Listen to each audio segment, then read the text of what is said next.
Hey, what's in that bag?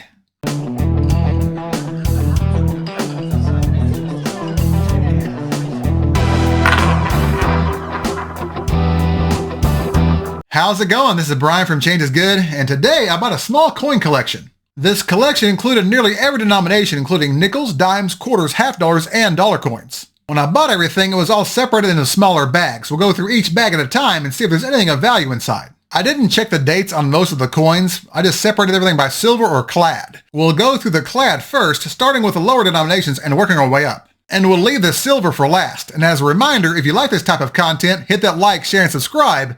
And now let's get started. Now let's get everything out of the bag.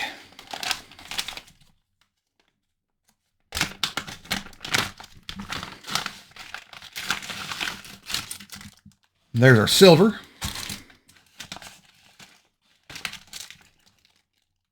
Dated buffaloes, a couple of those.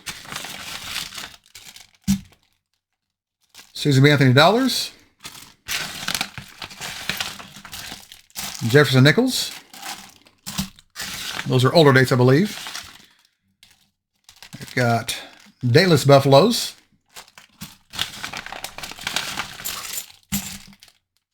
Half dollars, clad, and a few Ike dollars. We'll go through the buffalo nickels first. I'll be back in a moment with a recap.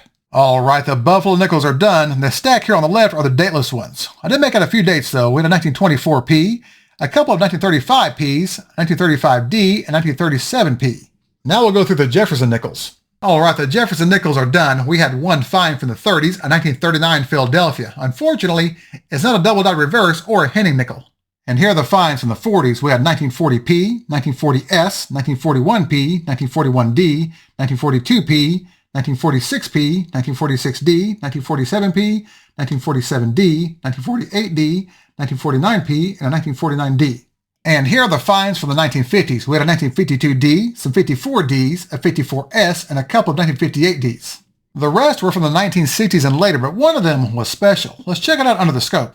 On this 1960D, you can see two die breaks here along the rim, one here above the R in Liberty and one over here above the 0 in the date. This is known as a bar error, and they are very common on the early 1960s nickels, especially on the 1960D. Some people do collect these. I believe this example is bar number 97 on Variety Vista. Now we'll go through these half dollars looking for varieties and mint errors. Well, we had no mint errors or varieties in the half dollars, but if you're curious about the dates, here's what they were. We had 71D, 72P, 72D, 74P, 74D, 76P, 76D, 83P, and 83D.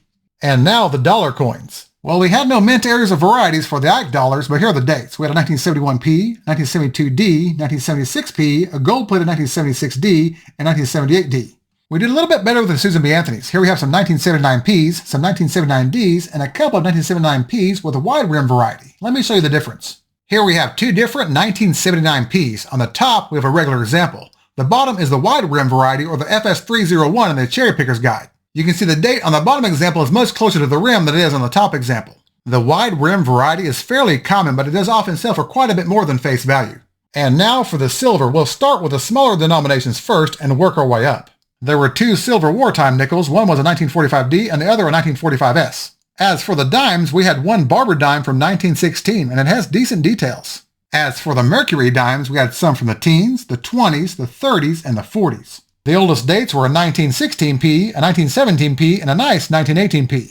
As for the Roosevelts, here are the 1940s, the 1950s, the 1960s, and a 1964D with a mint error. Let's check it out. On the reverse, you can see the right side of the letter N was struck through a piece of debris. That's pretty cool. Now let's move on to the quarters. Well, we had no mint errors or varieties on the quarters, but we had examples from all four decades, the 1930s, the 40s, the 50s, and the 60s, with the oldest being a 1934 Philadelphia. And now we'll move on to the half dollars and the piece dollar. All right, we had no mint errors or varieties on the half dollars or the piece dollar, but here's a breakdown of the dates. We had a 1964P, 1964D, 66P, 68D, 69D, and a 1923P piece dollar. And now let's do a recap of the hunt. Overall, it wasn't a bad hunt. We had a lot of silver, some older dates, a couple of varieties, a couple of mint errors, and a lot of fun. And as always, thank you all so much for watching. If you enjoyed this video and it made you wish you were married to a coin dealer, hit that thumbs up and subscribe. And if you have any feedback or questions about any of the finds in this video, feel free to leave me a comment and I'll get back with you. Thanks again, and remember, every coin has a story. and those stories come in all different shapes and sizes. I'll see y'all next time.